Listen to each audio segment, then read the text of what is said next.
మా పని మనిషికి తలకాయలో బ్రెయిన్ ఉండదులే తెలియదు కానీ ఇప్పుడు ఫోన్ చేసి గ్యాసులన్నీ అయిపోయినాయి, గ్యాసులు ఎత్తుకోవచ్చు అని చెప్పింది. 5 గ్యాసులు అయిపోయిన దాకా నాకు గ్యాసులు అయిపోయిన విషయం అయితే చెప్పలేదు. ఇప్పుడు ఫోన్ చేసి గ్యాస్ అయిపోయింది, పొయ్యి మీద వంట అవుతా మధ్యలో ఆగిపోయిందని చెప్తుంది. 1 కాదు 2 కాదు 5 గ్యాసులు ఉన్నాయి, 5 గ్యాసులు అయిపోయిందాక ఆ మనిషి చెప్పలేదు. ముందే సేఫ్టీగా ఒకటి ఎక్స్ట్రా ఉన్నప్పుడే చెప్పాలి కదా ఆ మనిషి. ఈ గ్యాసులు తెచ్చుకోవాలంటే మన మాదిరి అయితే ప్రాసెస్ ఏమి ఉండదు, ఇండియాలో మాదిరి ఆధార్ కార్డు పెట్టి ఆన్లైన్ చేసుకోవడం అన్నీ ఉండదు. డైరెక్ట్గా మన క్వాలిటీ ఎన్ని ఎత్తుకోకపోతే వాళ్ళు మళ్ళీ అన్నీ ఇచ్చారు. సవమే కమిషన్ అవుతుంది ఒక్కొక్కటి.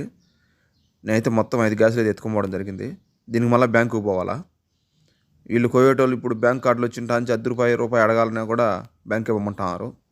5:30 టైం అయింది సాయంత్రము. బ్యాంక్ అయితే పోయి 10:30 తీసాను బయటికి. ఇప్పుడు ఆ షాప్ తెరిచి ఉండారు లేదు కూడా తెలియదు, గ్యాస్ షాపు. తెరచుకున్నామంటే నాకేం పని మనిషి నాకు ఇప్పుడు చెప్పిందని చెప్పొచ్చు, కానీ ఆమెనే అంటారు ఇది కూడా మూసేసి ఉండారు. ఇంకో షాప్కి అయితే పోయినాను, ఆడైతే ఉండింది దేవుడి ధర్మాన. చూడండి మొత్తం అయితే 5 గ్యాసులు. ప్లీజ్ సబ్స్క్రైబ్ అని రాయి పడేసిన.